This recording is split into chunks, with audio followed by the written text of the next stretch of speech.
Судијата Осман Шабани ги извести обвинителите дека судот добил поднесоци од адвокатите Еленко Миланов и Сашо Дуковски, дека двајцата се спречени да присуствуваат на судењето, бидејќи се единствени бранители на неколку обвинети во судењата за крвавиот четврток во собранието, што е притворски предмет.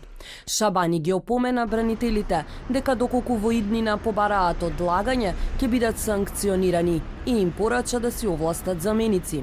Според кривичниот законник, доколку еден предмет што е почнат со судење и од едно до друго рочиште поминат 90 дена, треба да се започне одново, односно со презентација на материјални докази.